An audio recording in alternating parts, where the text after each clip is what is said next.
Vamos falar do final de semana, vamos clarear aqui a rodada, alguns destaques trazendo repercussão da imprensa, as manchetes das capas de jornais que acho que vocês gostaram da última vez. Então vou trazer aqui de novo para a gente falar um pouco do futebol italiano, porque teve clássico importante com um resultado surpreendente. Teve também outros pontos interessantes para a gente tratar aqui. Não vai ter vídeo do Bahia essa semana, não porque o Bahia perdeu e eu não falo quando perde, porque eu falo quando perde também, mas porque eu estava crente que o jogo era domingo.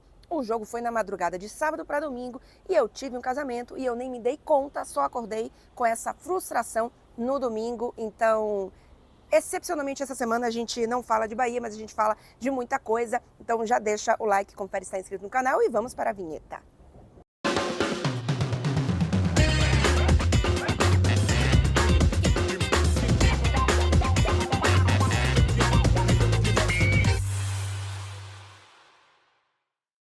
Muito bem, vou começar colocando as capas. Deixa eu chegar um pouquinho para cá. Vamos começar com a capa da Gazzetta dello Sport. A gente teve vitória do Milan no derby no domingo, 2-1, e a Gazzetta dello Sport coloca Sbalo Milan, que quer dizer Milan em alta, obviamente dando destaque para a vitória rossonera. Aí tem mais um pouquinho lá embaixo, destaque para Roma, e diz assim: Roma sem paz, vitória e vaias. Já vou explicar um pouquinho da situação da Roma, porque tá um caos e vale a pena a gente trazer aqui. E também destaca Il Toro in testa, que é o Torino no topo, né? O Torino é o líder do campeonato italiano. Neste momento, aí sim, vocês foram surpreendidos, hein? Temos agora a capa do Corriere dello Sport. E atenção, se você acompanha um pouquinho, nem que seja muito pouquinho, da imprensa italiana, você sabe que a imprensa italiana ama um trocadilho, ama fazer uma brincadeira nas suas manchetes, e é isso que o Corriere dello Sport faz, porque a manchete é a seguinte: Inter em Gabbia. Aí vocês vão me falar, mas Clara, não entendi. Gabbia é o zagueiro do Milan que fez o gol da vitória, né? Pulisic marcou primeiro, depois a Inter empatou com o Di Marco e Gabbia fez o gol já no finzinho. Pois bem, Gabbia em italiano significa jaula. Então, jaula não, desculpa, gaiola. Então, Inter em Gabbia significa Inter na gaiola. Olha só esse maravilhoso trocadilho que o Corriere dello Sport faz. Na manchete lá de cima, Roma solo la maglia, que é Roma apenas a camisa. Isso foi um coro, dos gritos, né, dos torcedores da Roma, que vive um caos, apesar de ter vencido por 3-0 na estreia do Juric, mas tá o caos. Então vamos falar sobre isso também. Lá embaixo tem um destaquezinho para a Fiorentina. De Corriere dello Sport é isso. E aí eu vou trazer aqui Tutto Sport para vocês, porque tem não só o destaque do Milan na frente, né? Nota Milan, noite de Milan, Inter em Gabbia, olha só aí também fazendo a mesma brincadeirinha, Inter na jaula. Tem ali em cima, Juve non è solo colpa di Vlahovic. Juventus não é apenas culpa de Vlahovic, né? Dá para entender. O Vlahovic que não tem marcado, acho que é o pior início de temporada dele em termos de números de gols.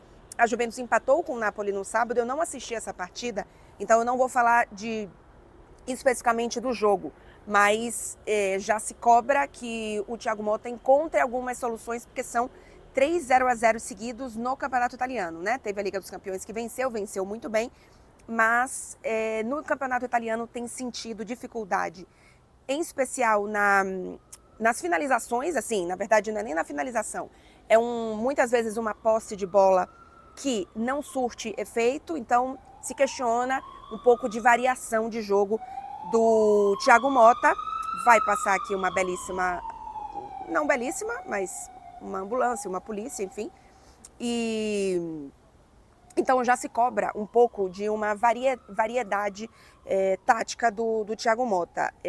Se fala que o Tutto Sport em especial fala de um jogo muito lento, de poucas finalizações, o mesmo trio de ataque, então já se cobra que talvez precise ser feita uma mudança. Se fala muito, o Tutto Sport inclusive está aqui nesse textinho bem pequenininho, que não vai dar para vocês lerem, mas eu leio, que fala sobre o equívoco Douglas Luiz.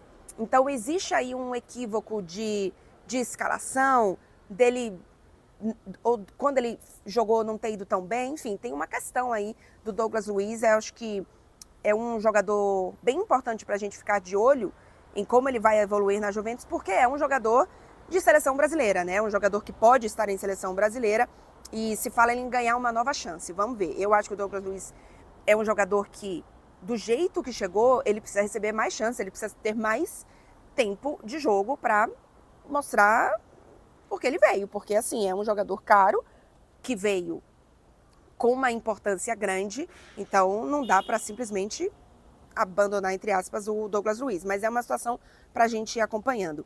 E ali embaixo da foto do Thiago Motta tem assim, Vanolismo e Tre Pilastri. Vanolismo, por conta do nome do técnico do Torino, que é o líder do campeonato italiano, como eu falei, os 3 pilares, né? Então fala um pouquinho sobre a receita ou os motivos para esse Torino estar fazendo um bom início de temporada.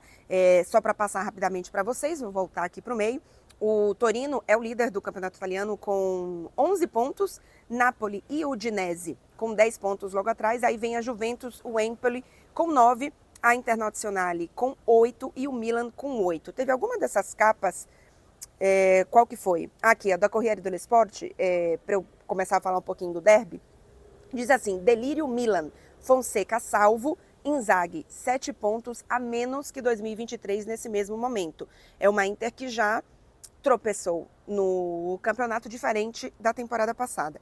Eu acho que é uma Inter, e eu falei isso durante esse início de temporada, nos vídeos e etc., de que é uma Inter que tem mais variações, não só em termos do que a gente vê em campo, táticas e etc. O Inzaghi tem, assim, em muitos jogos mostrado novas caras dessa Inter, e o elenco é melhor do que o elenco da temporada passada, porque trouxe pelo menos 1 ou 2 jogadores que podem brigar por titularidade, que na temporada passada eu acho que os reservas não podiam brigar por titularidade. Quando precisavam entrar em campo, baixava muito o nível. Acho que nessa temporada não acontece tanto. Porém, foi uma Inter que não conseguiu jogar diante do Milan. Me surpreendeu muito pelo que a gente viu deste início de temporada. A gente viu uma Inter segura, uma Inter inteligente, uma Inter madura, com alguns jogadores talvez não tão no seu auge, como por exemplo é o caso do Lautaro Martínez, mas que o coletivo, enfim, as ideias do Inzaghi e outros jogadores estava compensando um pouco, talvez o seu principal jogador em termos de colocar a bola nas redes, não está fazendo um início bom de temporada. Mas o Milan, aí sim, é que surpreendeu a Internazionale. Vamos falar um pouquinho aqui sobre a postura ousada do Fonseca. O Fonseca estava já... Ainda vamos ver, é um jogo só, né? Mas assim, tá ali balançando para cair, para não cair, porque o início de trabalho dele no Milan é muito ruim, ou era muito ruim, porque eu acho que ele teve muito mérito nesse jogo, porque a gente não via para onde esse Milan ia, a gente não via ideias que a gente falava, ok, essa ideia, o Milan não conseguiu vencer o jogo, mas a ideia está aqui, a evolução a gente consegue ver, e não se via nada disso.